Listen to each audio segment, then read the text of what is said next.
Hello viewers, তোমাদের সকলকে আজকের পর্বে স্বাগত। এটা আমাদের সপ্তম পর্ব, প্র্যাকটিক্যালের ওপরেই শুধুমাত্র। তো এর আগের পর্বগুলোতে তোমাদের অসম্ভব ভালো রেসপন্স আমি পেয়েছি এবং তোমাদের সকলেরই প্রত্যেকটা পার্ট খুব সুন্দরভাবে কাজে লেগেছে। তো এই পর্বে আমরা আলোচনা করব মূলত সার্ভেইং থেকে chain, prismatic compass, dumpy level এবং থিওডোলাইট সার্ভের ওপর গুরুত্বপূর্ণ কতগুলো প্রশ্ন।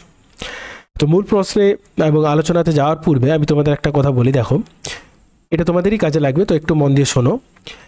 দেখো, এই ভিডিওর সাথে সাথে আমরা প্র্যাকটিক্যালের সম্পূর্ণ পার্টটা কমপ্লিট করব, কিন্তু তোমাদের মনে তবুও কিছু প্রশ্ন থেকে যাবে এবং আমার প্র্যাকটিক্যাল ভিডিওগুলো থেকে কিছু প্রশ্নের উত্তর তোমরা পেয়েছো।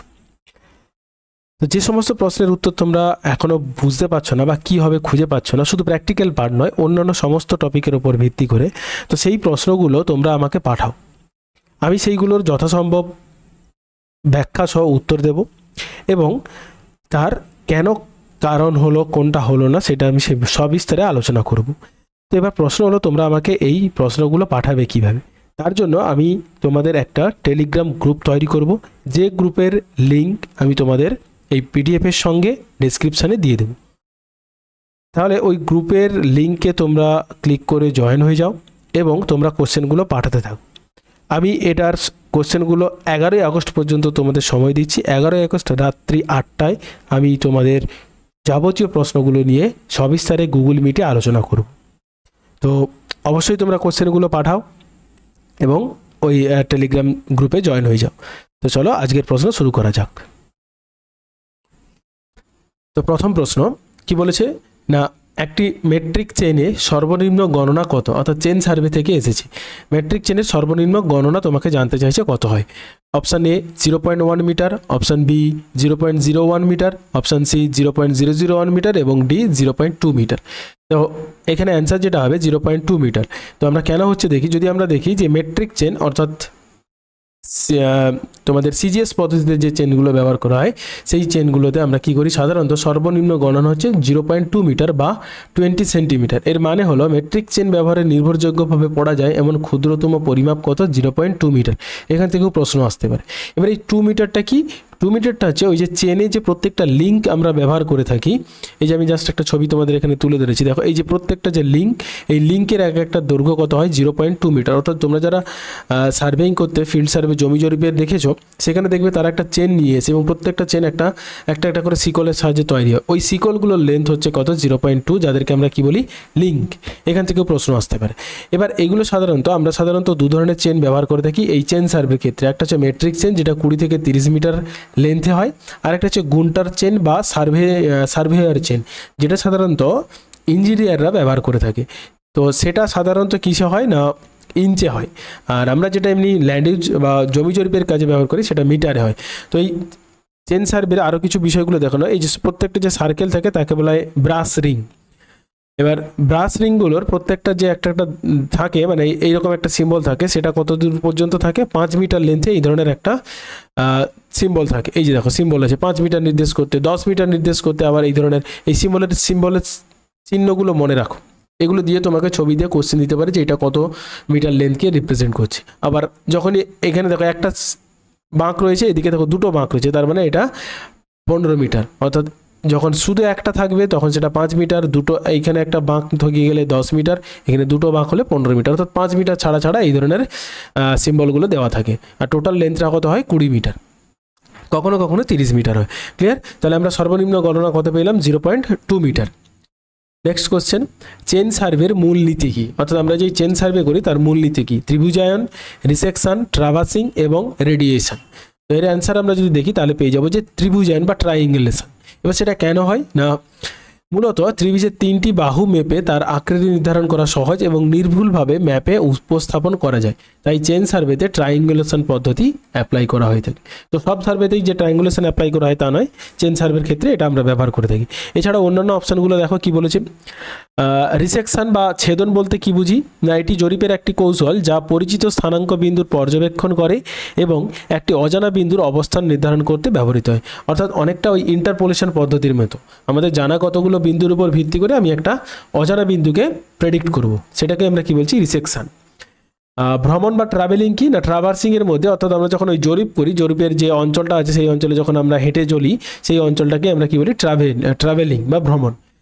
বিকিরণ কি বলেছে না, বিকিরণ হলো জরিপের এমন একটি পদ্ধতি যেখানে আমরা কি করি, দেখো কি বলেছে, যেখানে এক বিন্দু থেকে অন্য বিভিন্ন বিন্দুতে পরিমাপগুলো নেওয়া হয়। এটি পৃথক কৌশল এবং চেন সার্ভের মূলনীতি নয়। ব্যাপারটা কীরকম, এটা অনেকটা তোমরা কোঅর্ডিনেট পড়েছো, আমরা সাধারণত বিভিন্ন ধরনের কোঅর্ডিনেটগুলো জানি, যেমন rectangular coordinate, polar coordinate, geographical coordinate, projected coordinate. তার মধ্যে একটা ওই পোলার কোঅর্ডিনেট বলে, সেইটাকে আমরা এখানে এই রেডিয়েশন পদ্ধতি, এইভাবে একটা পোলার কোঅর্ডিনেট একটা বিন্দু থেকে বিভিন্ন দিকে আমরা লাইনগুলো টানি এইভাবে। পোল মানে কি, কেন্দ্র, যেমন আমাদের পৃথিবীর দুদিকে দুটো পোল রয়েছে, নর্থ পোল এবং সাউথ পোল। এই প্রত্যেকটা লাইনগুলোর নামকরণ করা হয় এবং এদের মেজারমেন্ট করার মাধ্যমে এই এরিয়াটা সম্বন্ধে আমরা আইডিয়া করি। তো এই ধরনের যে সার্ভেইং তাকে আমরা কি বলি, রেডিয়েশন বা পোলার কোঅর্ডিনেট সার্ভে। তো চেন সার্ভের ক্ষেত্রেও আমরা এই ধরনের মেজারমেন্ট করে থাকি। ক্লিয়ার? তো অপশানগুলো বোঝা গেলে এবং কেন এই অন্যান্য অপশানগুলো হলো না, ট্রায়াঙ্গুলেশন হলো, সেটা তোমরা নিশ্চয়ই বুঝতে পারলে। নেক্সট আমি চলে এসেছি কোশ্চেন নাম্বার 3-তে। কি বলেছে না, একটি স্ট্যান্ডার্ড মেট্রিক চেনের দৈর্ঘ্য কত? কিছুক্ষণ আগেই আমরা আলোচনা করলাম 20 থেকে 30 মিটার। এবার এখানে দেখো দুটো অপশানই রয়েছে, 20 এবং 30, অর্থাৎ বি এবং সিতে দুটো অপশানই রয়েছে। তাহলে কোনটা হবে? তো তার জন্য তোমরা মনে রাখবে, যখন এই ধরনের 20 বা 30 থাকবে তখন স্ট্যান্ডার্ড মেজারমেন্ট হচ্ছে 20 মিটার। তো সেইটা তোমরা অপশানে করবে। কিন্তু যদি 20 মিটার না থেকে শুধু 30 মিটার থাকে তাহলে 30 মিটার করবে। আদারওয়াইজ যদি 20-30 থাকে তাহলে অবশ্যই 20 মিটার করবে। ক্লিয়ার? এবার এখানে কীভাবে দেখো, 20 মিটার লম্বা সিঙ্ক হলে 100টি লিঙ্ক থাকে এবং 30 মিটার লম্বা সিঙ্ক হলে 150টি লিঙ্ক থাকে। ওই যে 5 মিটার ছাড়া ছাড়া থাকে, 20 বাঁচে 100। ক্লিয়ার? নেক্সট আমরা চলে এসেছি কোশ্চেন নাম্বার 4। কি বলেছে, একটি অফসেট হলো দুটি স্টেশনকে সংযোগকারী রেখা, মূল রেখার উপর লম্বভাবে আঁকা রেখা, মূল রেখার সমান্তরালের রেখা, উপরোক্তি কোনোটিই নয়।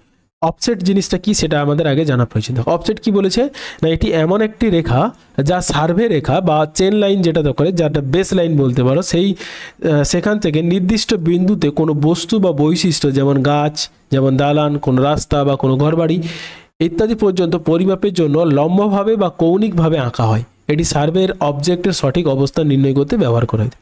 এটাকে সাধারণত দুটো ভাগে ভাগ করি, একটা হচ্ছে পারপেন্ডিকুলার অফসেট বা লম্বা অফসেট, আর অবলিক অফসেট বা তির্যক অফসেট। তাহলে এখানে কি বলেছে দেখো, দুটি মূল রেখার ওপর লম্বভাবে আঁকা রেখা, পারপেন্ডিকুলার লাইন। তো সেটাই হবে অপশান বি হবে এখানে অ্যান্সার। কিন্তু এবার কেন হচ্ছে সেই ছবিটা, একটা ছবি দেখলে বিষয়টা আরও ক্লিয়ার হয়ে যায়। দেখো এটা হচ্ছে একটা বেস লাইন এ থেকে বি। এবার এখানে একটা বাড়ি বা কোনো পুকুর বা কোনো কিছু একটা বস্তু রয়েছে। তো এই চেন লাইন থেকে সোজাসুজি প্রায় 90 ডিগ্রি অ্যাঙ্গেল, এই অ্যাঙ্গেলটা দেখো অফসেটের যে পারপেন্ডিকুলার রেখা তার অ্যাঙ্গেল কোথায়, 90 ডিগ্রি। তো 90 ডিগ্রি প্রায় সোজা করে যে লাইনটা টানা হয় তাকে আমরা কি বলছি, পারপেন্ডিকুলার অফসেট। আর ওই লাইন থেকে কোণাকৃতিভাবে যে কোনো দিক থেকে আমরা কৌণিকভাবে যদি এই 90 ডিগ্রি থেকে কম অ্যাঙ্গেলে যদি আমরা টানি তাহলে সেটাকে আমরা কি বলবো, অবলিক অফসেট। ক্লিয়ার? তাহলে অফসেট মূলত ব্যবহার করা হয় যে মূল রেখার ওপর কোনো বিন্দু বা কোনো বস্তুর সঙ্গে সংযোগকারী রেখা, সেটা উলম্ব হতে পারে আবার তির্যকও হতে পারে। নেক্সট কোশ্চেন নাম্বার 5 কি বলেছে না, চেন সার্ভেতে সঠিক কোণ নির্ধারণের জন্য কোন যন্ত্র ব্যবহৃত হয়? এটা তোমরা নিশ্চয়ই আমার কমিউনিটি কোশ্চেনে এটা ছিল, তো তোমরা অনেকেই অ্যান্সার করেছো, কিন্তু বেশিরভাগ ক্ষেত্রে অনেকে ভুলই করেছে। এটা মূলত হয় অপটিক্যাল স্কোয়ার। কেন অপটিক্যাল স্কোয়ার সেটা দেখো, চেন সার্ভেতে সঠিকভাবে 90 ডিগ্রি কোণ নির্ধারণ করার জন্য আমরা অপটিক্যাল স্কোয়ার ব্যবহৃত করি। এটা একটা ছোট্ট একটা যন্ত্র, এই যে ছোট্ট অপটিক্যাল স্কোয়ার যন্ত্র, এই যন্ত্রটা আমরা ব্যবহার করে থাকি, যা প্রতিফলনের নীতি ব্যবহার করে মূল রেখার উপর উলম্বভাবে রেখা স্থাপন করতে সাহায্য করে। ক্লিয়ার? তাহলে তোমরা যারা অন্যান্য অপশানগুলো করেছিলে সেখানে তোমরা এই অ্যান্সারটা পেয়ে গেছো এবং এখন বুঝতে পারলে যে কেন এটা ব্যবহার করা থাকে এবং কিভাবে যন্ত্রটা দেখতে হয়। নেক্সট কোশ্চেন নাম্বার 6, টাই লাইন ব্যবহৃত হয়। এটাও একটা চেন সার্ভের একটা গুরুত্বপূর্ণ লাইন। সেটা কি, নির্ভুলতা যাচাই করতে, দুটি প্রধান রেখার সংযুক্ত করতে, সীমানা প্রদর্শন করতে, ক্রস সেকশন নিতে। দেখো টাই লাইন কি বলেছে, টাই লাইন হলো এমন একটি রেখা যা সার্ভের মধ্যে দুটি নির্দিষ্ট পয়েন্ট, যেমন দুটি স্টেশন বা কোনো অবজেক্টের মধ্যে টানা হয় এবং এর দৈর্ঘ্য আগে থেকেই নির্ধারিত থাকে। তো টাই লাইনের একটা অন্যতম বৈশিষ্ট্য হচ্ছে কি, টাই লাইনের দৈর্ঘ্য আগে থেকে পরিমাপ করা হয়েছে, অর্থাৎ আমি যখন সার্ভে করছি তার আগে কেউ ওই লাইনটার দৈর্ঘ্য পরিমাপ করে রেখেছে। যেমন এখানে উদাহরণস্বরূপ বলেছে, দেখো যদি আপনি দুটি অবজেক্টের মধ্যে টাই লাইন টানেন এবং এর মাপ পূর্বে জানা থাকে, তাহলে সার্ভে শেষে আবার ওইটা মিলিয়ে দেখলে বোঝা যাবে যে সার্ভে চলাকালীন কোনো ত্রুটি হচ্ছে কিনা। ক্লিয়ার? তো সেই জন্য আমরা সাধারণত টাই লাইন ব্যবহার করে থাকি। এছাড়াও অন্যান্য যে অপশানগুলো আছে দেখো, আমি জাস্ট একটু টাই লাইনটা বুঝিয়ে দিই। দেখো এটা হচ্ছে আমার একটা ধরো কারোর জমির পরিমাপ করতে হবে, এইভাবে কোনা করে ডায়াগোনালি লাইন টানা হয়েছে, আমরা পরিমাপ করছি, এদিকে টানা আছে। এবার টাই লাইন দেখো, এই বিন্দু থেকে এই বিন্দুর মধ্যে যে দূরত্ব, বা এই বিন্দু থেকে এই কোণের যে দূরত্ব, বা এদিক থেকে এদিকে দূরত্ব, এটা হয়তো আগে থেকে কেউ পরিমাপ করেছে, এবং আমি সার্ভে করে দেখলাম যে এই বিন্দু থেকে এই বিন্দুর দূরত্ব অথবা T1 থেকে T2 দূরত্ব একই রকম রয়েছে, এবং সেই লাইনটাকে যে দুটো বিন্দুকে যে যুক্ত করেছে তাকে আমরা কি বলছি, টাই লাইন। বোঝা গেল? তাহলে আমরা এটা কিসের জন্য ব্যবহার করে থাকি? সাধারণত দুটি প্রধান রেখার সংযুক্ত করতে, অথবা দুটি প্রধান রেখা সংযুক্ত করতে। অপশান এ হবে এখানে নির্ভুলতা যাচাই করতে। এই যে বলেছে সার্ভে চলাকালীন কোনো ত্রুটি হয়েছে কিনা তা জানা যায়। এছাড়া অন্যান্য যে পয়েন্টগুলো আছে দেখো, জয়েন্ট টু মেন লাইনস, অর্থাৎ দুটো লাইনকে যে যুক্ত করে তাকে আমরা কি বলি, সাবসিডারি লাইন অথবা কানেক্টিং লাইন। এগুলোও কিন্তু ছোট প্রশ্ন আসতে পারে এখান থেকেও। তো কি বলেছে, সাবসিডারি লাইন বা কানেক্টিং লাইন কি করে, যে দুটো পয়েন্টকে যুক্ত করে। সো বাউন্ডারিজ, অর্থাৎ সীমানা নির্দেশ করে যেটা, সেটাকে আমরা বলি বাউন্ডারি লাইন বা পেরিমিটার লাইন। এইটাও মনে রাখবে, বাউন্ডারি বা পেরিমিটার, অর্থাৎ এই যে লাইনটা আমরা যদি টানি এইভাবে চারকোনা, সেটাকে আমরা বলবো বাউন্ডারি বা পেরিমিটার লাইন। নেক্সট কি বলেছে, টেক এ ক্রস সেকশন। তো এটা কি না, ক্রস সেকশন নেওয়ার জন্য সাধারণত অফসেট লাইন ব্যবহৃত হয়। ওই যে আগে আমরা পড়লাম অফসেট লাইনগুলো, সেই অফসেট লাইনগুলো এখানে ব্যবহার করা হয় একটা ক্রস সেকশন নেওয়ার জন্য। ক্লিয়ার? নেক্সট চলে আসছি কোশ্চেন নাম্বার 7। কি বলেছে, একটা প্রিজমেটিক কম্পাসের সূচটি, অর্থাৎ কম্পাসের যে নিডল, সেটা কিসের ওপর বসানো থাকে? A graduate ring, B pivot, C single vane side vane, D tripod. কোনটার উপর বসানো থাকে? আশা করি এর মধ্যে অনেকের অ্যান্সার হয়ে গেছে। তো দেখো এখানে অপশান হবে পিভট বা কেন্দ্রস্থল। কি বলেছে না, প্রিজমেটিক কম্পাসের সূচ বা ওই নিডলটি পিভট বা সূক্ষ্ম ধারালো কেন্দ্রীয় পিনের উপর বসানো থাকে, যাতে এটি খুব সহজে এবং কম ঘর্ষণে ঘুরতে পারে। এই সূচকটি চুম্বকীয় উত্তর নির্দেশ করে, যা সার্ভের দিক নির্দেশ করতে ব্যবহৃত হয়। অর্থাৎ ওই প্রিজমেটিক কম্পাসে আমরা একটা চুম্বক দেবো, ছবিটা দেখছি এখানে বিভিন্ন কম্পোনেন্টগুলো আছে, তার সঙ্গে এই ছবিটা দেখো, এই যেটা আছে এটাকে আমরা কি বলি, সূচক। এটাই তো আমাদের নর্থ লাইন ডিরেকশন করে, কোন দিকে নর্থ রয়েছে প্রিজমেটিক কম্পাস। আর এই সূচকটি, অর্থাৎ এই নিডলটি যার উপর থাকে, এখানে দেখবে একটা ছোট্ট এরকম সরু একটা লাইন থাকে, সেই এইখানে যেটা যার উপর বসানো থাকে তাকেই আমরা কি বলি, পিভট। ক্লিয়ার? তার এখানে বি হয়ে গেল অ্যান্সার। এছাড়াও আমাদের অন্যান্য যে কম্পোনেন্টগুলো আছে, অর্থাৎ এই প্রিজমেটিক কম্পাসের আরও যে সমস্ত বিষয়গুলো রয়েছে তাদের কাজ কি, সেগুলো আমাদের ভালো করে জেনে রাখতে হবে। তা নাহলে কিন্তু আমরা এই শুধু এখানে হয়তো পিভটটা দিয়েছি, অন্য জায়গা থেকে কোশ্চেন আসতে পারে। এবার এইটাকে বলা হয় ট্রাইপড বা ত্রিপদ, যার উপর প্রিজমেটিক কম্পাসটাকে রাখা হয়। আর সাইড ভেন, যেখান থেকে আমরা দেখি যেখানে চোখ লাগে, এই যে এই অংশে সব প্রত্যেকটার নাম দেওয়া আছে, দেখো প্রত্যেকটার নাম দেওয়া আছে, সেগুলো একটু দেখে নিও। আর অবশ্যই ভালো করে দেখবে এবং কোনটাকে কি বলে। তারপরে আমি একটা ধরো এখানে টেবিল দিয়েছি, যে টেবিলে প্রত্যেকটা কম্পোনেন্ট এবং তাদের উপাদানটা কি এবং তাদের কাজ কি, এই কাজগুলো কিন্তু একটু দেখে রাখবে, এখান থেকে কোশ্চেন থাকলেও থাকতে পারে। বুঝে গেল? তাহলে দেখো এখানে আমি যেগুলো মার্ক করে দিয়েছি সেগুলো অবশ্যই একটু দেখবো, যেমন lifting pin, prism, horse hair, এগুলোর কাজ কি সেগুলো একটু তোমরা পড়ে নেবে। নেক্সট আমি চলে এসেছি কোশ্চেন নাম্বার 8। কি বলেছে না, একটি প্রিজমেটিক কম্পাসের সীমা কত? সীমা কত বলতে সে কত ডিগ্রি পর্যন্ত মান মেজারমেন্ট করতে পারে? 0 to 180, 0 to 90, 0 to 360, 90 to 270। এখানে আমরা অনেকে অ্যান্সারটা জানি, সি হয়ে যাবে, কারণ 0 থেকে 360 ডিগ্রি, কারণ পুরো একটা সার্কেলের যে মান হয় সেই সার্কেলটাকেই এখানে প্রিজমেটিক কম্পাসের যে আমরা পরিমাপ করি 360 ডিগ্রি। তো এখান থেকে আরও অনেক কোশ্চেন আছে, সেগুলো আমাদের সেই জন্য এই বিষয়টাকে একটু আমাদের ভালো করে জানতে হবে। নেক্সট কি বলেছে দেখো, prismatic compass whole circle bearing, WCB full ফর্মও দিতে পারে, অথবা এখানে এই হোল সার্কেল বিয়ারিং থেকে কোশ্চেন আছে, আমি আসছি পরে, অনেকগুলো ম্যাথমেটিক্যাল প্রবলেম আছে, সেগুলো আমরা সলভ করব। কি বলেছে যে হোল সার্কেল বিয়ারিং পদ্ধতি ব্যবহার করা হয় যেখানে দিক নির্ধারণ করা হয় 0 থেকে 360 ডিগ্রির পর্যন্ত ক্লক ওয়াইজ। এটা কিন্তু মনে রাখবে, এই হোল সার্কেল বিয়ারিং হয় ক্লক ওয়াইজ, আরেকটা বিয়ারিং হয় রিডিউস বিয়ারিং। তো সেটা কি, সেটাও আমরা আসবো। তো এখানে কি দেখো, এটি 0 থেকে 360 ডিগ্রি নির্দেশ করে, যার উত্তর দিকে থাকে 0 এবং 360 একই লাইন বরাবর অবস্থান করে। এই যে এখানে দেখো, আমি তোমাদের বিষয়টাকে ক্লিয়ার করার জন্য আরও ছবিটা দিয়েছি। 90 ডিগ্রি নির্দেশ করে ইস্টকে, 180 ডিগ্রি নির্দেশ করে সাউথকে, 270 নির্দেশ করে 270কে, আর 360 নির্দেশ করে নর্থকে। তো এই ধরনের পূর্ণবৃত্ত মাপকে বলা হয় হোল সার্কেল বিয়ারিং সিস্টেম, যা শুধু প্রিজমেটিক কম্পাসেই ব্যবহৃত হয়। তো হোল সার্কেল বিয়ারিং কিন্তু অন্য কোনো ইনস্ট্রুমেন্ট আমরা যেগুলো জানি সেগুলোর ক্ষেত্রে ব্যবহার করা হয় না, শুধুমাত্র প্রিজমেটিক কম্পাসে। এবার এই ছবির মাধ্যমে আরও অনেকগুলো ইনফরমেশন তোমাদেরকে আমি দিচ্ছি এখানে, যেগুলো তোমাদের প্রস্তুতিতে কাজে লাগবে। যেমন ধরো এইটা 1 2 3 4, এগুলো কি? এগুলোকে বলা হয় কোয়াড্রেন্ট বা পাদ। প্রথম দিকে যেহেতু ক্লক ওয়াইজ আমরা রাউন্ড করছি, তাহলে 1 2 3 4, first quadrant, second quadrant, third quadrant, fourth quadrant, এগুলো আমাদের জেনে রাখতে হবে এবং এর ভ্যালুগুলো জানতে হবে। দেখো প্রত্যেকটা কোয়াড্রেন্টের ভ্যালু, টোটালটা বৃত্তের 360 ডিগ্রি, কিন্তু প্রত্যেকটা তাহলে 4 ভাগ করা আছে, প্রত্যেকটার মান কত হবে? 90 ডিগ্রি করে। ক্লিয়ার? ফার্স্ট কোয়াড্রেন্টের মান কত? 0 থেকে 90 ডিগ্রি। সেকেন্ড কোয়াড্রেন্টের মান কত? 90 থেকে 180 ডিগ্রি। থার্ড কোয়াড্রেন্ট, তার মান কত? 180 থেকে 270। ফোর্থ কোয়াড্রেন্ট 270 থেকে 360 ডিগ্রি। ক্লিয়ার? এছাড়াও আরও অনেকগুলো বিষয় আছে, সেগুলো আস্তে আস্তে করে আমরা জানছি। এটা তোমরা একদম ভালো করে মুখস্থ করে রাখবে এবং এখান থেকে ছোট প্রশ্ন আসে। এবার কি বলেছে কোশ্চেন নাম্বার 9-এ কি বলেছে? উত্তর থেকে ঘড়ির কাঁটার দিকে পরিমাপ করা বিয়ারিংকে আমরা কি বলি? অর্থাৎ এই নর্থ লাইন এখান থেকে এই দিকে আমরা যখন পরিমাপ করব তাকে আমরা কি বলি? Quadrant bearing, reduce bearing, whole circle bearing, magnetic bearing. তো আমরা এখনই জানলাম এটাকে আমরা কি বলি? Whole circle bearing. তো অন্যান্য অপশানগুলো কি? আর কিছুই নয়, হোল সার্কেল বিয়ারিংকেই আমরা ম্যাগনেটিক বিয়ারিং বলি, আবার কোয়াড্রেন্ট বিয়ারিংকে আমরা রিডিউস বিয়ারিং বলি। তো এই রিডিউস বিয়ারিং এবং হোল সার্কেল বিয়ারিংয়ের মধ্যে পার্থক্য আমাদের খুব সুন্দর করে পড়ে রাখতে হবে, কারণ এখান থেকে কোশ্চেন আসবেই। কি বলেছে?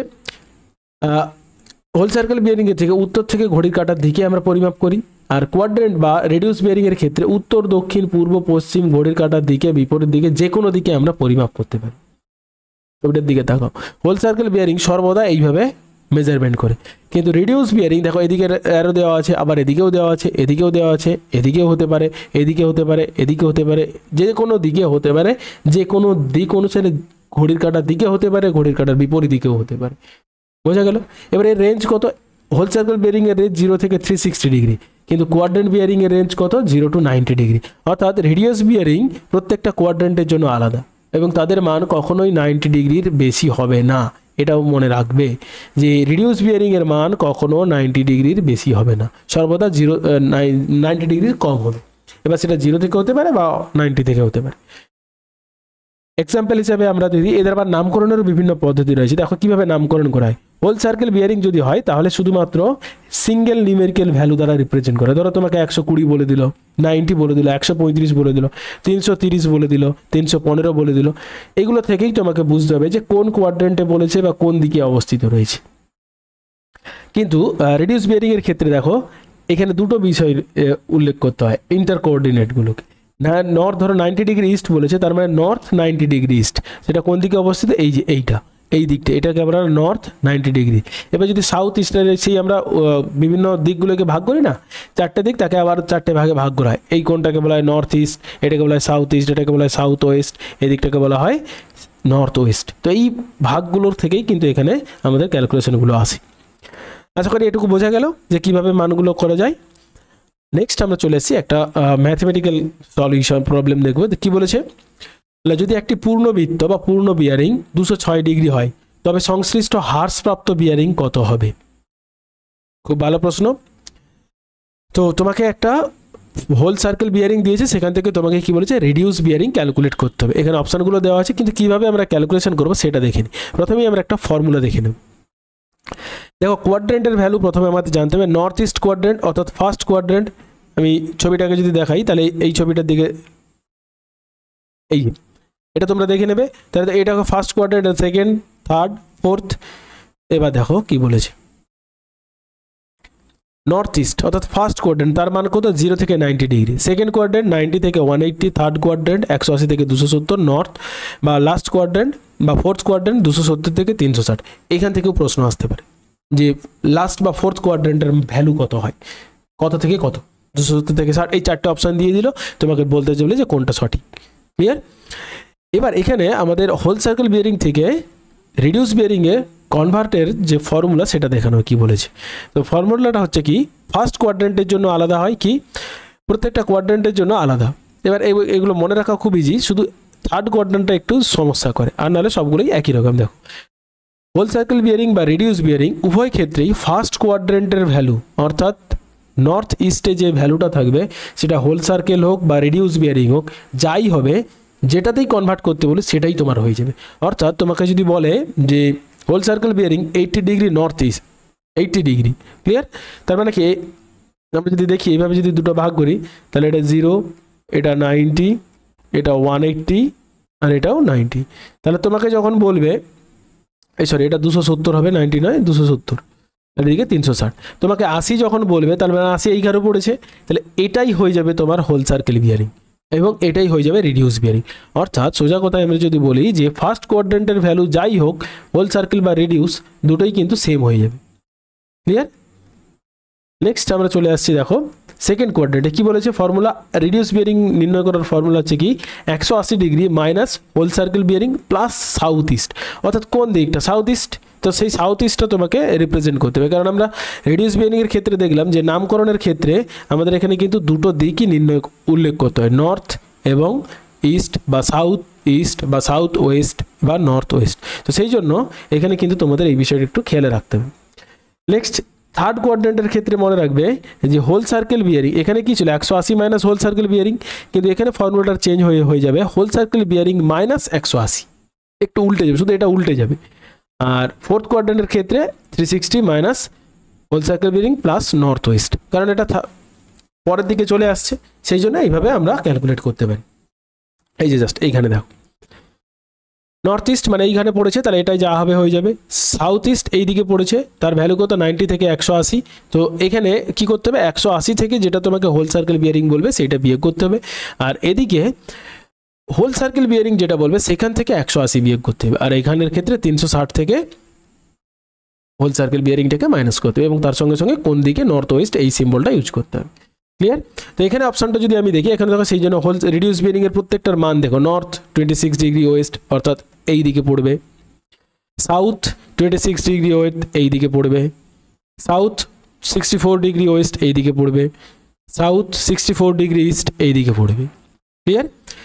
তাহলে এখানে আমাদের যদি 206 হয় তাহলে আমরা কি করব, তাহলে 206 মানে আমাকে কোন কোয়াড্রেন্টে পড়ছে সেটা দেখতে হবে, কোন কোয়াড্রেন্ট 206, তার মানে এইখানে পড়েছে, তো এখানে পড়া মানে আমি কি করব হোল সার্কেল বিয়ারিং থেকে 180 বিয়োগ করবো, তাহলে 206 থেকে 180 বিয়োগ করব, তাহলে আমাদের হয়ে যাবে কত 64। সাউথ এইটা হবে না এটা হবে, এই দিকটায় পড়েছে, তার মানে এইটা হবে আমাদের answer 64 degree south West. Next এখানে তোমাদের আমি কতগুলো হোল সার্কেল বিয়ারিং দিয়েছি, যেগুলো তোমরা ক্যালকুলেট করে তার রিডিউস বিয়ারিং কত হবে আমাকে কমেন্ট করে জানিও, তাহলে আমি বুঝতে পারবো যে তোমরা বিষয়টা বুঝতে পেরেছো। নেক্সট 11 কি বলেছে যে হ্রাসপ্রাপ্ত বিয়ারিং অর্থাৎ রিডিউস বিয়ারিং থেকে নর্থ 30 ডিগ্রি ওয়েস্ট দিয়েছে তোমাকে, সেখান থেকে একটা হোল সার্কেল বিয়ারিংয়ে রূপান্তর করতে বলেছে। এর ফর্মুলাটাও আমরা দেখে নেব, একই রকম, শুধু এখানে চেঞ্জ হয়ে যাবে কি ফার্স্ট কোয়াড্রেন্টের ক্ষেত্রে সেম যা ছিল, হোল সার্কেল বিয়ারিং তোমাকে যেটাই বলবে সেটাই হয়ে যাবে। অর্থাৎ এখানে যদি তোমাকে বলতো যে reduce bearing north 20 degree east, অর্থাৎ এই কোয়াড্রেন্টে বলেছে, তাহলে সেটাই হয়ে যেত এখানকার হোল সার্কেল বিয়ারিং। সেকেন্ড কোয়াড্রেন্টের ক্ষেত্রে 180 মাইনাস থিটা, অর্থাৎ 180 থেকে যেটা তোমাকে রিডিউস বিয়ারিং বলবে সেটা বিয়োগ করতে হবে। থার্ড কোয়াড্রেন্ট অর্থাৎ এখানের ক্ষেত্রে কী হবে 180 প্লাস যেটা বলবে, শুধু থার্ড কোয়াড্রেন্টে মনে রাখবে এটা উল্টে যাবে, শুধু 180 প্লাস হবে। আর ফোর্থ কোয়াড্রেন্টের ক্ষেত্রে একই রকম 360 ডিগ্রি মাইনাস যেটা তোমাকে রিডিউস বিয়ারিং বলবে, সেটা বিয়োগ করলেই তোমরা এই অ্যান্সারগুলো পেয়ে যাবে। একই রকম আমি তোমাদের এখানে কতগুলো রিডিউস বিয়ারিং দিয়েছি, যেগুলো থেকে তোমাদের হোল সার্কেল বিয়ারিং ক্যালকুলেট করে তোমরা আমাকে জানিও এবং এই ফর্মুলাটা ফলো করে। নেক্সট আমরা চলে আসছি কোশ্চেন নাম্বার 12 কি বলেছে, লোকাল আকর্ষণ নির্ধারণ করা যায়, অর্থাৎ local attraction can be detected by, কোনটার মাধ্যমে আমরা প্রিজমেটিক কম্পাসে আমরা জানি লোকাল অ্যাট্রাকশন একটা এফেক্ট করে, তো সেইটা আমরা কি করে জানবো। Inverted staff reading, comparing fore bearing এবং back bearing, sight the same station again, অর্থাৎ আবার একবার দেখতে বলেছে, এবং ইউজিং চেন লাইন ব্যবহার করে। দেখো এই স্টাফ রিডিং তো আমরা ডাম্পি লেভেলের ক্ষেত্রে ব্যবহার করি, স্টেশনকে পুনরায় লক্ষ্য করলে তোমার কোনো লাভ হবে না, কারণ যদি লোকাল অ্যাট্রাকশন থাকে।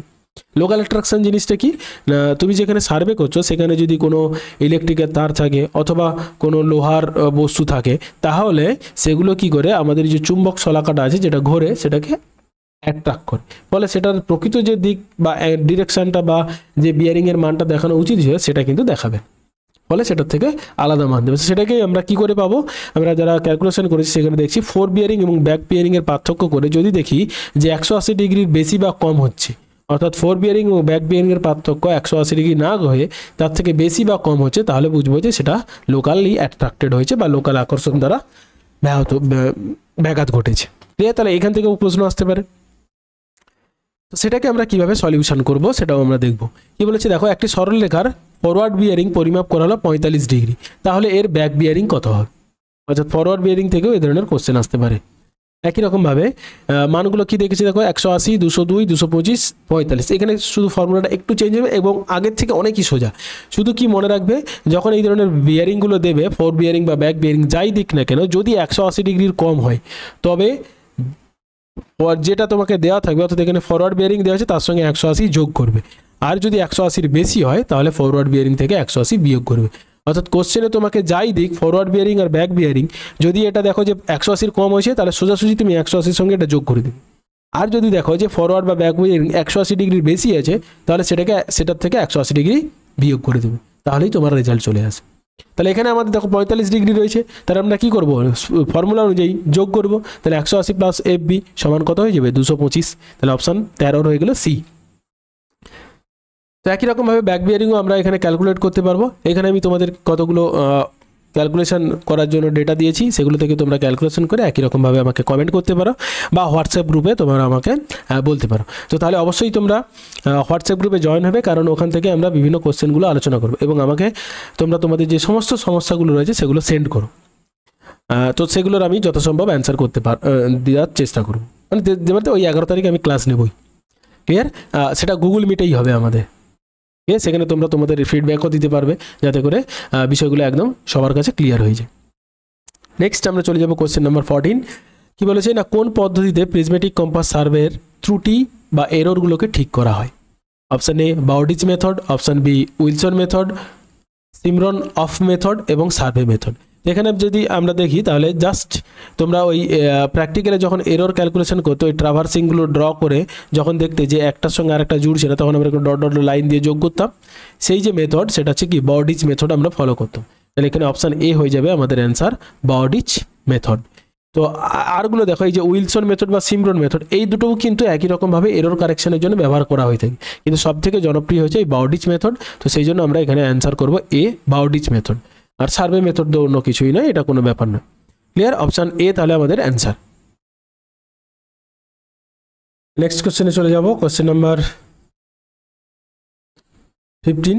কোশ্চেন নাম্বার 15-এ কি বলেছে দেখো, কোন পদ্ধতিতে প্রিজমেটিক কম্পাস সার্ভে ট্রাভার্স নির্ণয় করা হয়? Include angle method, deflection angle method, parallel meridian method এবং নান অফ দ্য অ্যাবাভ। অর্থাৎ আমরা ওই যে ট্রাভার্স নির্ণয় করি, যেখানে আমি একটু আলোচনা করলাম যে বাউডিচ মেথডে ওই ট্রাভার্সটা নির্ণয় করি, সেটা কোন পদ্ধতিতে করি? এখানে দেখো অপশান দুটো হবে, একটা হচ্ছে include angle method and parallel meridian method. দুটো মেথডেই কিন্তু আমরা করি। প্যারালাল মেরিডিয়ান মেথড আমরা সব থেকে জনপ্রিয়, যেখানে আমরা এরকম নর্থ লাইন করে তার ওপর কম্পাস বসিয়ে বিভিন্ন মানগুলো টানি, প্রত্যেকটার জন্য একটা করে নর্থ লাইন টানি এবং সেগুলোর ভিত্তিতে আমরা এভাবে অ্যাঙ্গেলগুলো করি।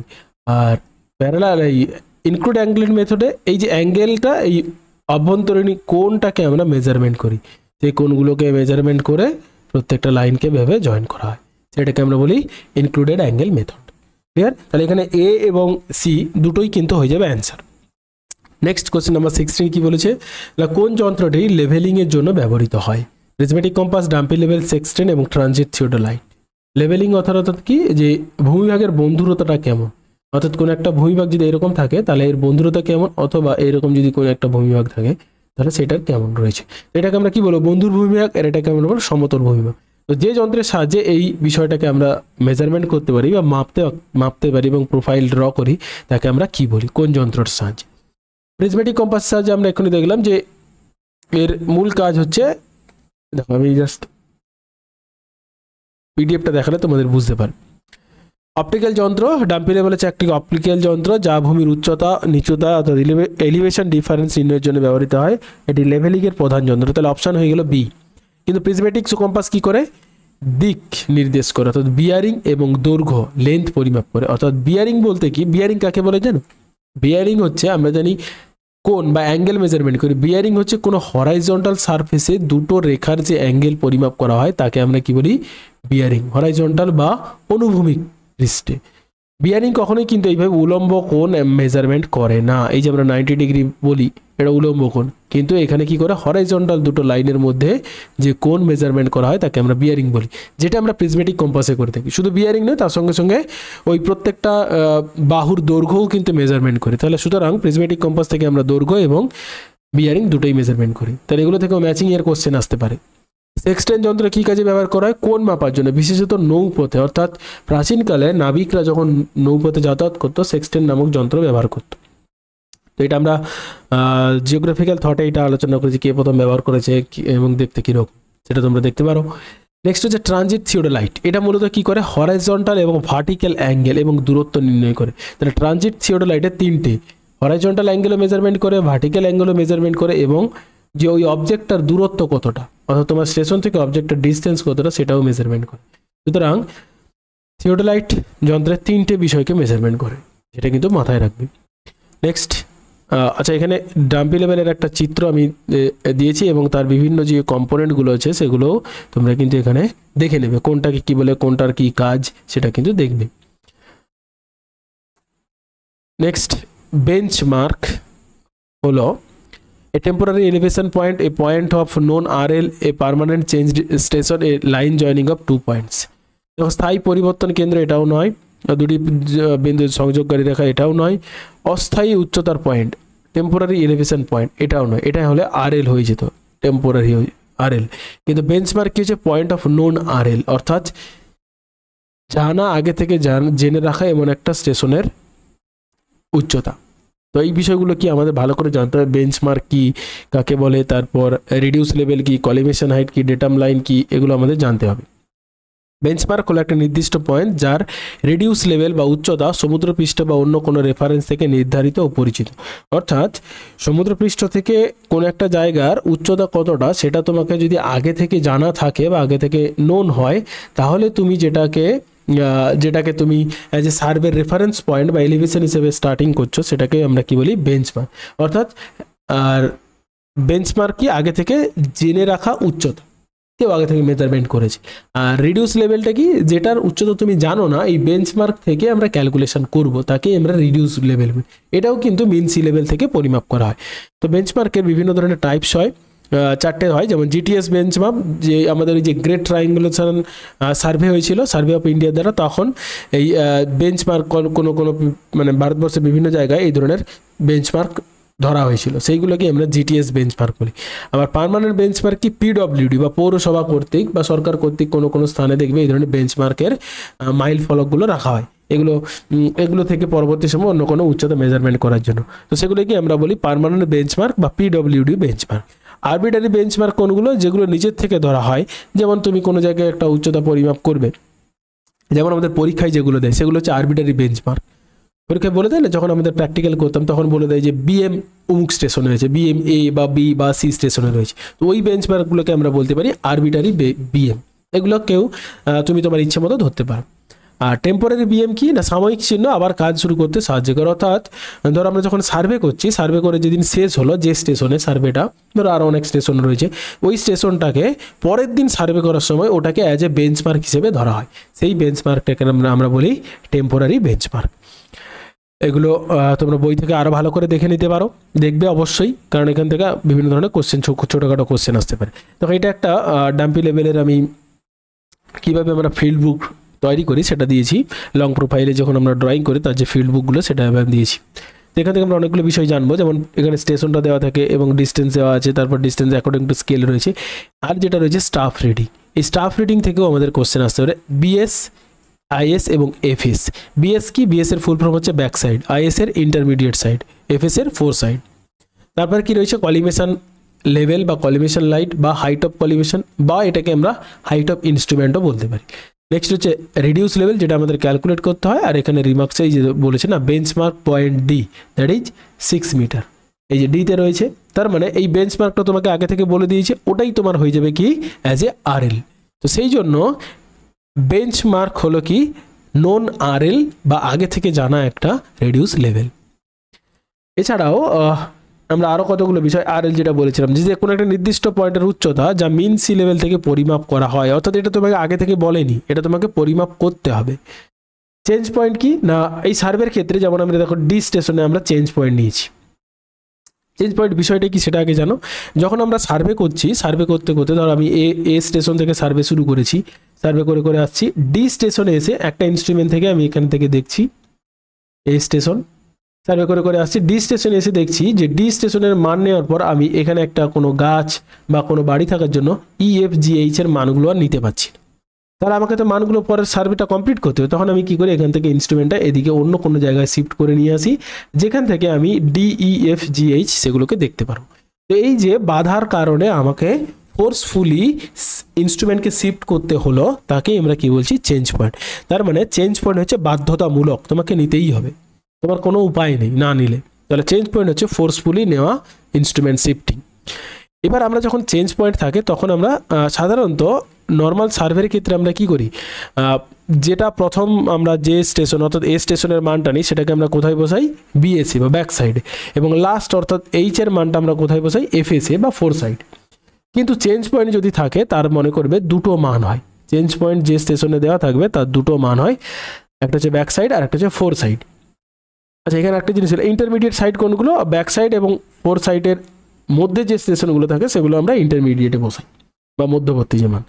কিন্তু চেঞ্জ পয়েন্ট থাকলে দুটো মান হবে, একটা ব্যাক সাইডে একটা ফোর সাইডে, অর্থাৎ BS এবং FS এর মান হবে। মিন সি লেভেল কি, গড় সমুদ্রপৃষ্ঠ, অর্থাৎ প্রত্যেকটা দেশ বা পৃথিবীতে বিভিন্ন যে দেশগুলো আছে তাদের একটা উচ্চতা পরিমাপ করার জন্য আমরা কি করি, প্রত্যেকটা দেশের সমুদ্রপৃষ্ঠকে একটা গড় সমুদ্রপৃষ্ঠ ধরি। গড় সমুদ্রপৃষ্ঠ বলতে যেখান থেকে প্রত্যেকটা বস্তুর উচ্চতা মেজারমেন্ট করা হয়। এই গড় সমুদ্রপৃষ্ঠের উচ্চতা খুব ভাইটাল, কারণ আমরা যদি দেখি যে পৃথিবীতে আমরা কি জানি যে হিমালয় তার এভারেস্ট সর্বোচ্চ উচ্চতাযুক্ত পর্বত, তাই তো? তার উচ্চতা কত, 8848.50 মিটার। কিন্তু এটা কোথা থেকে মেজারমেন্ট করা হয়, এটা ওই মিন সি লেভেল থেকে। কিন্তু পৃথিবীতে এমন একটা আগ্নেয় পর্বত রয়েছে যার উচ্চতা 11,000 মিটার, সেটা কোথায় আছে, ইন্দোনেশিয়ার মাউন্ট কেয়া বলে। কিন্তু তার ওই 11,000-এর মধ্যে প্রায় 5,000 রয়েছে মিন সি লেভেলের নিচে, আর বাকি যে অংশটা রয়েছে সেটা হচ্ছে সমুদ্রপৃষ্ঠের ওপরে। তো সেই আমরা হাইট কোথা থেকে ধরি, মিন সি লেভেল থেকে। তো সেই কারণে যেহেতু এর 5,000 মিটার জলের তলায় আছে, তো মিন সি লেভেল নিচে, ফলে এর উচ্চতা ধরা হয় 6,000 মিটার। ক্লিয়ার? কিন্তু যদি আমরা বেস থেকে ধরি, অর্থাৎ যেখান থেকে পর্বতটা উৎপত্তি হয়েছে সেখান থেকে যদি ধরি, তাহলে সেটার উচ্চতা হয় 11,000 মিটার, অর্থাৎ হিমালয়ের থেকেও বেশি উঁচু। কিন্তু যেহেতু মিন সি লেভেল থেকে আমরা এটা ধরি উচ্চতা, ফলে সে মাউন্ট কেয়া কিন্তু তার যেটা ক্রেডিট পাওয়া উচিত ছিল যে পৃথিবীর সর্বোচ্চ উচ্চতাযুক্ত পর্বত, সেটা সে পেল না, পেল কে, এভারেস্ট। ক্লিয়ার? এটা খুব ইন্টারেস্টিং একটা বিষয়। নেক্সট হচ্ছে ডেটাম লাইন। ডেটাম লাইন আর কিছুই নয়, একটা কল্পিত রেখা, যেটা আমরা ওই সার্ভে শুরু করার সময় যখন প্রোফাইলটা ড্র করি, যেখান থেকে জিরো বা স্কেল ব্রেক করে আমরা যে একটা মান আবার শুরু করি, সেই স্কেল ব্রেকের যে লাইনটা সেটাকে আমরা কি বলি, ডেটাম লাইন। এটা আর কিছুই নয়, এটা একটা কল্পিত তোমার সমুদ্র পৃষ্ঠতল বলতে পারে, যেখান থেকে তুমি ওই প্রোফাইলটা ড্র করার সময় প্রত্যেকটা বিষয়ের উচ্চতাটাকে ধরো। ক্লিয়ার? আশা করি কিছু কিছু বিষয়গুলো এখানে আমি তোমাদের ক্লিয়ার করতে পারলাম, আর যেগুলো হলো না সেগুলো তোমরা অবশ্যই বই থেকে পড়বে। নেক্সট আমি চলে আসছি কোশ্চেন নাম্বার 18। কি বলেছে, লেভেলিং এ চেঞ্জ পয়েন্ট কি। এখনই জাস্ট আলোচনা করলাম চেঞ্জ পয়েন্ট কি হলে, তাহলে আমরা দেখব যেখানে যেখানে ফোর সাইড লেখা হয়, যেখানে ব্যাক সাইড লেখা হয়, যেখানে RL পয়েন্ট সর্বাধিক, আর যেখানে ফোর সাইড ও ব্যাক সাইড উভয়ই নেওয়া হয়। তাহলে অপশান সি হয়ে যাবে আমাদের অ্যান্সার, যেখানে ফোর সাইড এবং ব্যাক সাইড উভয়ই নেওয়া হয়। কোশ্চেন নাম্বার 19 কি বলেছে না, ব্যাক সাইড এবং ফোর সাইড দ্বারা RL নির্ণয় করা হয় তাকে কি বলে, height of instrument method, rise and fall method, fly levelling method, profile levelling method. অর্থাৎ মেথড আমরা কি জানি যে ডাম্পি লেভেলের দুটো মেথড রয়েছে, একটা হচ্ছে কলিমেশন মেথড বা ইনস্ট্রুমেন্ট ইউজ করে যে পদ্ধতি আমরা ব্যবহার করি, আর একটা হচ্ছে রাইজ অ্যান্ড ফল মেথড। তো যখন ইনস্ট্রুমেন্ট নামানো হয় না, মিসিং ডেটা থাকে, তখন আমরা এই রাইজ অ্যান্ড ফল অ্যাপ্লাই করি। তো সেটাই বলেছি যে রাইজ অ্যান্ড ফল আমরা সাধারণত RL থেকে নিয়ন্ত্রিত করি, যেখানে FS এবং BS এর মানগুলোর পার্থক্য যোগ বিয়োগ করে আমরা এই RLটা নির্ণয় করি। তো সেটাকে আমরা কি বলি, রাইজ অ্যান্ড ফল মেথড। আর ইনস্ট্রুমেন্ট হচ্ছে কলিমেশন মেথড, যেখানে আমরা ইনস্ট্রুমেন্টকে ব্যবহার করে স্টাফ রিডিংয়ের মাধ্যমে মানগুলোকে নিই, তাকে আমরা কি বলি, ইনস্ট্রুমেন্ট মেথড বা কলিমেশন মেথড। এছাড়াও হাইট অফ, যেটা আমি বললাম, height of instrument method, flying method, এটি দুটি বিন্দুর মধ্যে লেভেল পার্থক্য নির্ণয় করতে ব্যবহৃত হয়, যেখানে রাইজ অ্যান্ড ফল পদ্ধতি অথবা হাইট অফ ইনস্ট্রুমেন্ট বা কলিমেশন পদ্ধতি দুটোই অ্যাপ্লাই করা যেতে পারে। নেক্সট হচ্ছে প্রোফাইল লেভেলিং। এটি কি না, ভূমির উঁচু নিচু চিত্র আঁকার জন্য ধারাবাহিকভাবে লেভেল নেওয়া হয়, এটা ডাম্পি লেভেলের সঙ্গে রিলেটেড নয়। নেক্সট কোশ্চেন নাম্বার 20, লেভেলিংয়ে স্টাফ রিডিং বাড়ে কখন। খুব গুরুত্বপূর্ণ একটা প্রশ্ন। জমির উচ্চতা যদি বৃদ্ধি পায়, যন্ত্রের উচ্চতা যদি বৃদ্ধি পায়, স্টাফ যদি নিচু স্থানে রাখা হয়, স্টাফ যদি কাত করে রাখা হয়। কোনটা অ্যান্সার? ওকে, অপশান সি, স্টাফ যদি নিচু স্থানে রাখা হয়। কীভাবে বিষয়টা দেখো, আমি একটা স্টাফের মাধ্যমে বিষয়টা তোমাদের বোঝানোর চেষ্টা করছিলাম। এখন কী করে বাড়ে, এটা ধরো আমি একটা সারফেস ধরেছি, তাহলে স্টাফের এখান থেকে 0 থেকে শুরু হলো একদম রিডিং নেওয়ার। আচ্ছা, স্টাফ সম্বন্ধে একটু বলে দিই। স্টাফ সাধারণত কী হয়, 3 থেকে 5 মিটার হয়। স্টাফে সাধারণত 1 সেমি বা 0.01 মিটার এককে চিহ্নিত থাকে এবং লিস্ট কাউন্ট অফ স্টাফ হয় 0.05, যেটা হচ্ছে হোয়াইট পার্ট। অর্থাৎ এই যে স্টাফের দেখছো একটা কালো একটা সাদা স্টাফ তোমরা দেখেছো সকলেই এবং ব্যবহারও করেছো। তাদের হোয়াইটগুলোর মান কত হয় 0.005 আর ব্ল্যাকগুলোর মান কত হয় 0.01, অর্থাৎ দুটো হোয়াইটকে যোগ করে একটা ব্ল্যাক হয়। ক্লিয়ার? তাহলে স্টাফ রিডিংয়ের লিস্ট কাউন্ট কত 0.005 মিটার তুমি নিতে পারবে। এবার দেখো যে প্রশ্নটা রয়েছে সেখানে কী হবে। ধরো এখানে এ স্টেশন রয়েছে, এখানে বি স্টেশন রয়েছে, এখানে সি রয়েছে। তাহলে এখানে তুমি স্টাফ ধরলে, এই স্টাফটাকে যদি আমি ধরি তাহলে স্টাফটা উঁচু আছে, আমি এখানে কত দেখতে পাবো 3 মিটার। ধরো এখানে আমি ইনস্ট্রুমেন্ট বসানো আছে, এখান থেকে তুমি দেখছো 3 মিটারটাকে তোমার যে কলিমেশন লাইন আছে সেটার মাধ্যমে তুমি 3 মিটার দেখতে পেয়েছো। কিন্তু এই স্টাফটা যখন আমি এখানে এই নিচুতে বসিয়ে দেবো তখন কী হবে, 3 মিটারটা আমার মাটির নিচে ঢুকে যাবে। এইখানে 3 মিটার ছিল কিন্তু আমি এখন দেখতে পাচ্ছি কোথায়, এইখানে। তাহলে কী হলো, স্টাফের রিডিং বাড়লো না কমলো? দেখো এখানে 3 মিটার রয়েছে, যেই নিচে নেমে গেল তাহলে আমি এখন কত দেখতে পাচ্ছি 6 মিটার। তাহলে কী হলো, স্টাফের রিডিংটা বেড়ে গেল। তার মানে যদি স্টাফকে তুমি নিচু স্থানে রাখো তাহলে সেটার মান বাড়বে, আর যদি উঁচু স্থানে রাখো তাহলে মান কমবে। ক্লিয়ার? নেক্সট কোশ্চেন নাম্বার 21 কি বলেছে না, 2 station A and B are apart 100 metre. অর্থাৎ দুটো স্টেশন রয়েছে এ এবং বি, তাদের মধ্যে দূরত্ব কত 100 মিটার। এবং দুটোর আরএল কি বলেছে, আরএল এ অর্থাৎ স্টেশন এর আরএল কত 120 মিটার এবং আরএল বি অর্থাৎ স্টেশন বির আরএল পেয়েছে 122.5 মিটার। ক্যালকুলেট দ্য গ্রেডিয়েন্ট, অর্থাৎ দুটো স্টেশনের মধ্যে গ্রেডিয়েন্ট বা ঢালটা নির্ধারণ করতে বলেছে। তো এই গ্রেডিয়েন্ট নির্ণয়ের জন্য আমাদের একটা ফর্মুলা মনে রাখতে হবে, একদমই সোজা ফর্মুলাটা। কি বলেছে, difference in RL divided by horizontal distance. তাহলে গ্রেডিয়েন্ট সমান H2 H1, অর্থাৎ H1 কি RL of first station, H2 কি আরএল অফ লাস্ট স্টেশন। বা এখানে তোমরা এখানে মাইনাস চিহ্ন না দিয়ে এখানে আমরা সাধারণত ডিফারেন্সিয়েট সাইনটা ব্যবহার করে থাকি, তাহলে কি হয় মাইনাসে হয় না। অর্থাৎ তোমার যে দুটো স্টেশনের রিডিউস লেভেল তোমাকে বলবে সেই দুটো স্টেশনের রিডিউস লেভেলের ডিফারেন্স ডিভাইডেড বাই তাদের মধ্যে দূরত্ব, সেই দূরত্বটা কত এখানে 100 মিটার। তাহলে আমি যদি ক্যালকুলেশনটা করি, দেখো কি বলেছে, ডিফারেন্স দুটোর মধ্যে কত 122.5 মাইনাস 120 2.5 মিটার। হরিজন্টাল ডিস্টেন্স কত বলেছে 100 মিটার, তাহলে সেটাই আমি করেছি 2.5 ডিভাইডেড বাই 100 সমান। এবার এখানে দেখো এখানে আমরা ভাগটা কিন্তু তুমি 2.5কে 100 দিয়ে ভাগ করলে হবে না, এখানে উল্টে ভাগ করতে হবে। যে আমরা ম্যাপ ডিস্টেন্স বা গ্রাউন্ড ডিস্টেন্স আরএফ নির্ণয়ের ক্ষেত্রে ব্যবহার করেছি না, সেইখানে যেরকম ভাগ করতাম ঠিক একই রকম এখানে ভাগ করতে হবে। অর্থাৎ ওপরে 1 হবে, নিচে 100কে কাটাকাটি করতে হবে। তাহলে আমরা দেখবো 40 হবে 1/40, অর্থাৎ বা 1:40। কেন? কারণ আমরা গ্রেডিয়েন্টকে সাধারণত রেশিও স্কেলে তুলে ধরি, গ্রেডিয়েন্ট কিন্তু সলিড নাম্বার হয় না। কেন হয় না? কারণ গ্রেডিয়েন্টে ভার্টিক্যাল ডিস্টেন্সের সঙ্গে সঙ্গে হরিজন্টাল ডিস্টেন্সকে মেজারমেন্ট করা হয়। অর্থাৎ 1:40 মানে তুমি যদি 1 মিটার ভার্টিক্যালি যাও তাহলে তোমাকে হরাইজন্টালি কত মিটার যেতে হবে 40 মিটার। তারপরে দুটো বিন্দুকে যোগ করলে যেটা পাবে সেটাকেই আমরা কি বলছি, গ্রেডিয়েন্ট। নেক্সট এখান থেকে আরেকটা কোশ্চেন আছে যেটাকে আমরা বলি স্লোপ। স্লোপ নির্ণয় করতে দেয় তোমাদের অনেক সময়, তো সেটা সাধারণত পড়বে না আশা করি, কারণ এখানে ফর্মুলাটা একটু জটিল। Tan inverse difference by RL, অর্থাৎ যে দুটো আরএল দেওয়া থাকে তাদের পার্থক্য মানে বিয়োগফল এবং সেটাকে ডিস্টেন্সে ভাগ করতে হবে। এই ট্যান ইনভার্সটা যেহেতু ক্যালকুলেটর আমাদের ইউজ করতে দেবে না, তো ট্যান ইনভার্স তোমরা ক্যালকুলেট করতে পারবে না, তাহলে এই স্লোপটা সাধারণত দেয় না। কিন্তু একটা জিনিস মনে রাখবে, গ্রেডিয়েন্ট রেশিওতে প্রকাশ করা হয় আর স্লোপ প্রকাশ করা হয় ইন ডিগ্রিতে। অর্থাৎ ডিগ্রি মানে ডিগ্রি এত ডিগ্রি এত মিনিট এত সেকেন্ড বা এরকম কিছুভাবে মান করা হয়। তাহলে স্লোপ মেজারমেন্ট বা প্রকাশ করা হয় ডিগ্রি ইউনিটে, আর গ্রেডিয়েন্টের কোনো ইউনিট নেই, রেশিওতে প্রকাশ করা হয়। নেক্সট থিওডোলাইট কি বলেছে, থিওডোলাইট ব্যবহৃত হয় কোন ক্ষেত্রে, measuring horizontal angle, measuring vertical angle, লেভেলিংয়ের জন্য বোথ এ অ্যান্ড বি।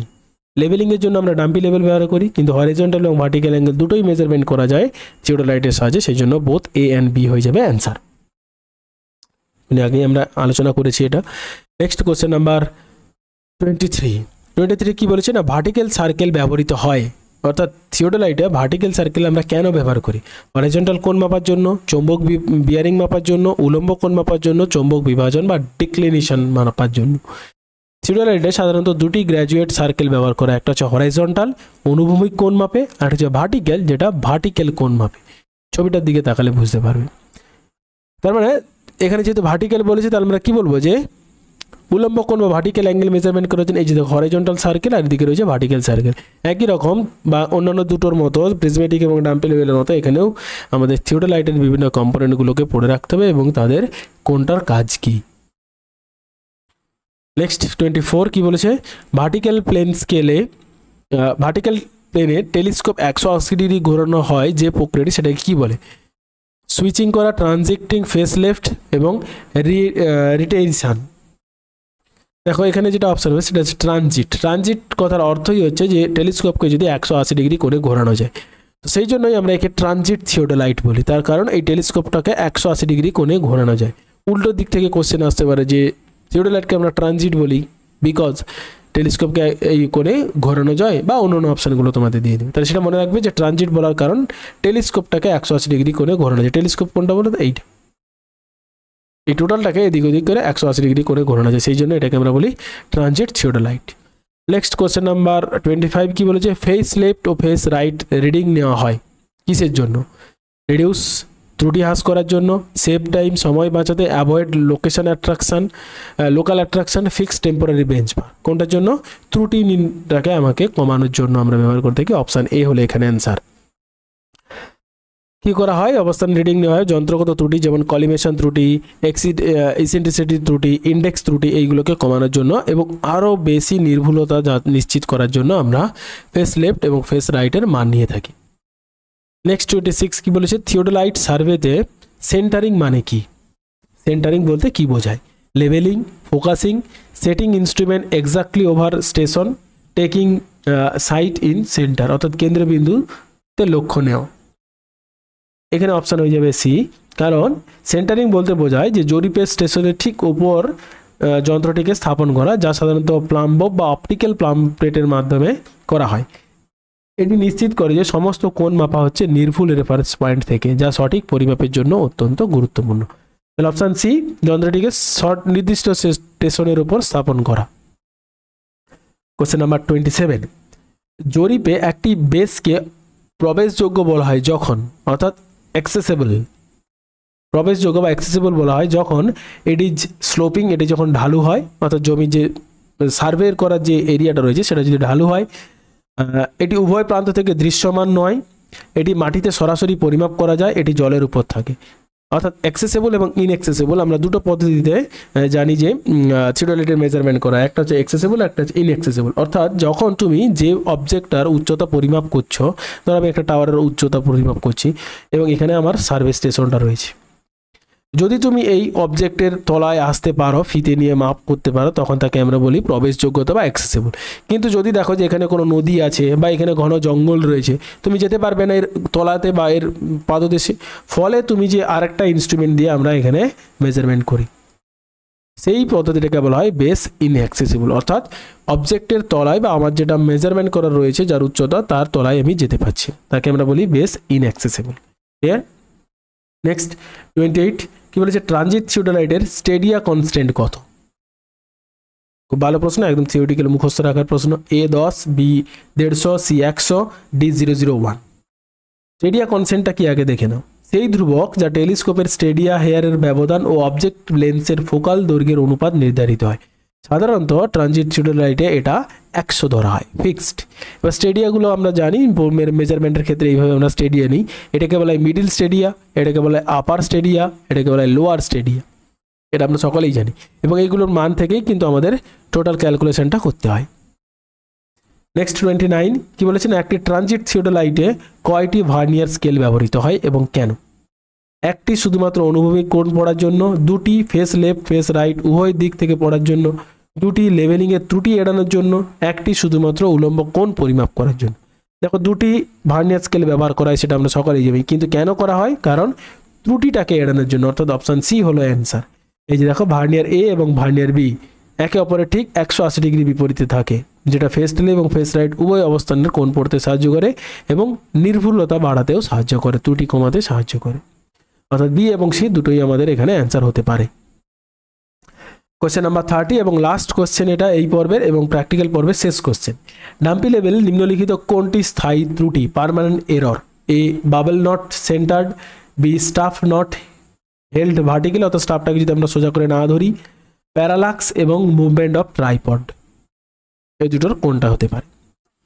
তো অবশ্যই আমাদের বাবল যদি সেন্টার না হয় তাহলে কিন্তু এই ত্রুটিগুলো হতে পারে, ইভেন সবগুলোই হতে পারে, কিন্তু সব থেকে বেশি যেটা সেটা হচ্ছে এই বাবল, কারণ আমাদের ওটাকে আগে লেভেলিং করতে হয়। তো এখানে সবগুলো আমরা জানি, শুধু জানি না ইমেজ প্যারালাক্স। ইমেজ প্যারালাক্স আর কিছুই নয়, তুমি দৃষ্টির এই যে অবস্থান, চোখ দেখার স্থান পরিবর্তনের সাথে সাথে কোনো বস্তুর যদি অবস্থান পরিবর্তন হয় সেটাকে আমরা বলি ইমেজ প্যারালাক্স। এটা সব থেকে আরও ভালো সোজা হচ্ছে কি, তুমি কোনো একটা বস্তুকে দেখবে দুটো চোখ দিয়ে, এবার একটা চোখ বন্ধ করে দিয়ে একটা চোখ দিয়ে দেখবে, আবার অপর চোখটা খুলবে, দেখবে বস্তুটার অবস্থান পরিবর্তন হয়েছে। এবং কিভাবে বুঝতে পারবে? তুমি একটা চোখ বন্ধ করে তোমার আঙুলটা ঠিক ওই বস্তুটা যেখানে আছে তার মাথা বা তার সোজাসুজি রাখবে, এবং অপর চোখটা বন্ধ করে দেখবে যে যেই একটা চোখ বন্ধ করে অপর চোখটা খুলেছ, যেটার সঙ্গে ম্যাচিং করে রেখেছো সেটা ঠিক আছে, কিন্তু অপর চোখটা দেখবে আঙুলটা যেন অনেক দূরে রাখা আছে। এভাবে নিজেরা এক্সপেরিমেন্ট করে দেখতে পারো, দেখবে বুঝতে পারবে। এবং এই যে অবস্থার পরিবর্তন হচ্ছে একেই আমরা কি বলি? Image parallax. তো সকলকে থ্যাংক ইউ। এখানেই আমাদের টোটাল প্র্যাকটিক্যাল পার্বের যে বিষয়গুলো ছিল সিলেবাসে সেগুলো কমপ্লিট হলো। তো তোমাদের সকলকে ধন্যবাদ। অন্যান্য ভিডিওগুলোর মতো এটাও আশা করি তোমাদের ভালো লাগবে এবং ইনফরমেটিভ হয়ে